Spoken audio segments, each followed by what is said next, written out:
Well, despite my smiles on here on my videos, actually, I want everyone to know that I'm not smiling on the inside. What is taking place in American politics today is nothing but a complete slide into outright fascism, mostly coming from the McCain-Palin camp. And I want to make that very clear, because people need to understand what fascism is all about. It's about deception and lies and integrating into the larger popular movements, which in this present situation, economic downturn, shall we say, it is the perfect setup for such a thing to take place. And anyone who has read, Sinclair's novel and has actually read this thing all the way through, the handwriting is on the wall, basically. So,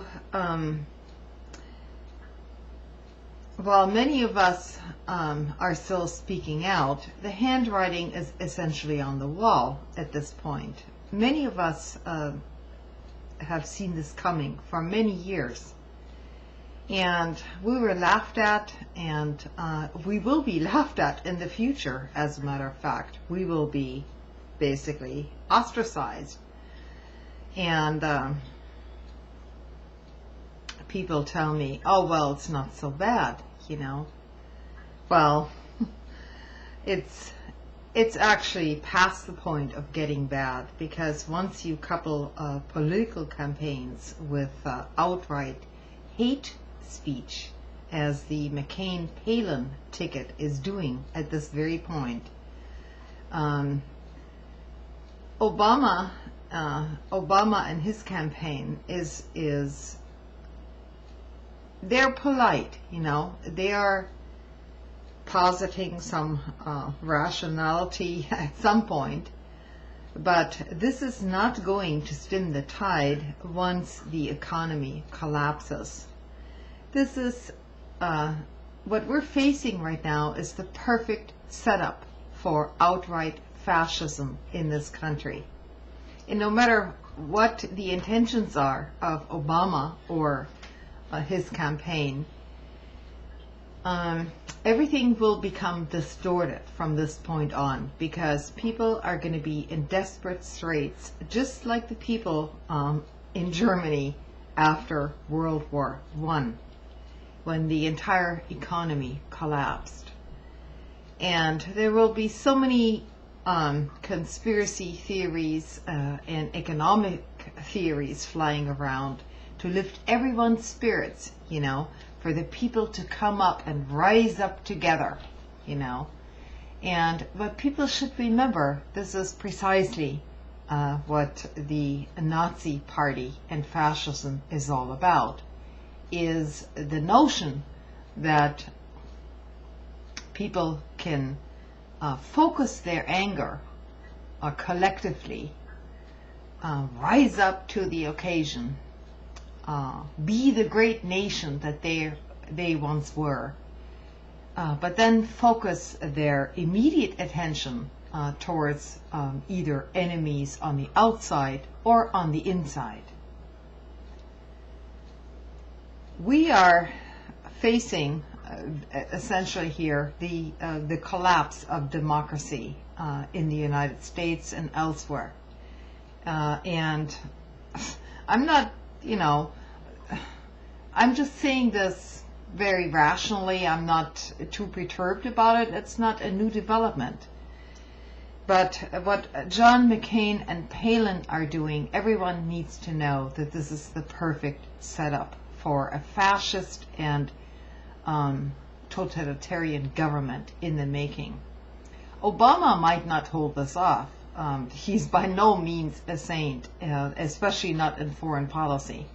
I mean, their positions are basically identical at this point.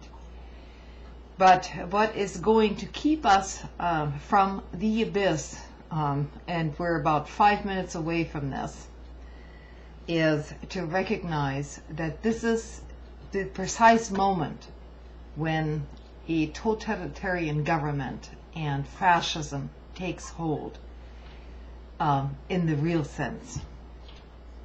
So John McCain has authorized Sarah Palin to use not just lies but smears, but deliberately inflammatory rhetoric to incite hatred and fear of Obama. Audience members are already calling for violence.